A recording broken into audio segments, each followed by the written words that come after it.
up? It's Warchief, and today I just want to talk to you about something on a Facebook group I'm in. It's called Fresh Local Producers. A person in there is thinking about making music. He said, how should he start in music production? There's things I wish I knew when I started that nobody really told me, or that I had to figure out the hard way.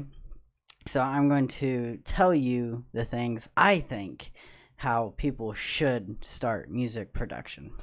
Well, it should start with either, are you going to get a laptop or a desktop?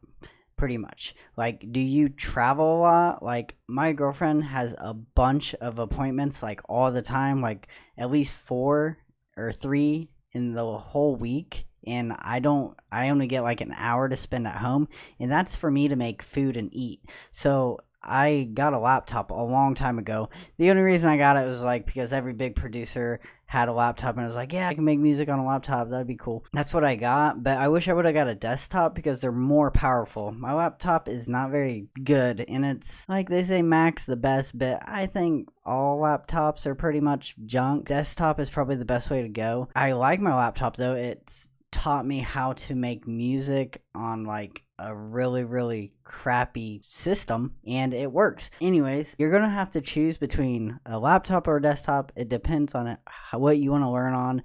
Just in the long run, if you do get a laptop after you've had the desktop, you're not going to be able to do as much as you were on your desktop. Second thing I wish someone would have told me was it's going to take a long time. Like, I think it's took me like, I've probably been producing music for like 6 years, and I'm not even not really good at all, or where I want to be, because I took like a 6-month break here and there, a year off. Like, I just didn't stick with it. So yeah, it's a waiting game, and it takes a while to actually get good because your ears need to adjust. Like, my ears, it took like 2 years before I could actually make an actual good 808 and hear it in my tracks, because I was mixing my tracks wrong. So that it took a minute to do that. Also important to learn a little bit of music theory. I know like F minor scale, E minor scale, A minor scale. I know like a lot of minor scales. I know a little bit of like diminished chords and major chords and some major scales, but not too much. I'm not very good at sticking with the music theory stuff, but I use like a little system to keep my stuff in key, so I am not out of key at all during my whole track. Another thing is friends. If you have a friend that makes music with you and they're like at the same level as you, it is extremely fun, because you can be like, hey, look what I made, and then they'll be like, oh, look what I made, and then you guys have like pretty much, you're going head to head. So at first, you're not gonna be able to make like a full-blown song. It's gonna take a while. It took me like maybe a whole year before I actually sat down and created a whole song. Now I can just like write songs after song after song. But yeah, a friend will definitely help out, or joining a group. Like, you can join your local producer group on Facebook, or if you check out Fresh Local Producers, they talk a lot about production and DJing, stuff like that. It's a pretty cool little group on Facebook. Or you can find a blog to help you out, all that stuff. Then after you get a laptop, you're going to want to choose a DAW, DAW, a digital audio workstation. A DAW is pretty much where you make 100% of your music. And then there's VSTs. The VSTs are just digital instruments. They like, you can buy, like, it's pretty crazy.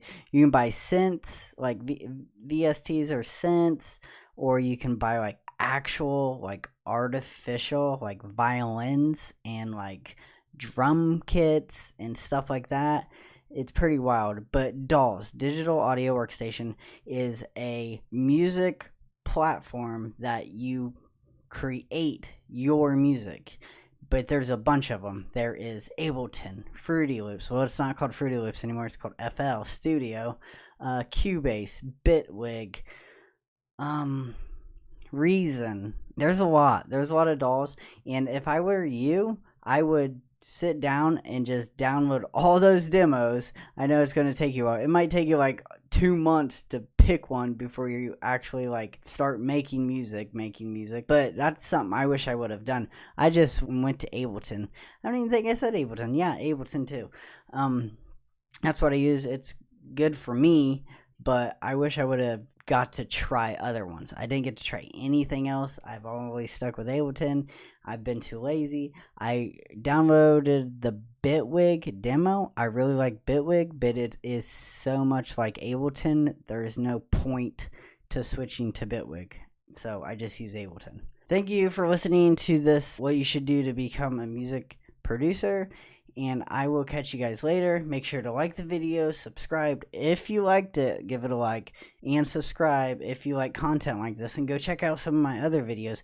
I have been putting up like Ableton tutorials, and on Facebook, if you go over to Facebook and add me on there, on Sundays, I've been doing live streams, making a track. The past 2 weeks, I've been so busy, I haven't got a chance to do it.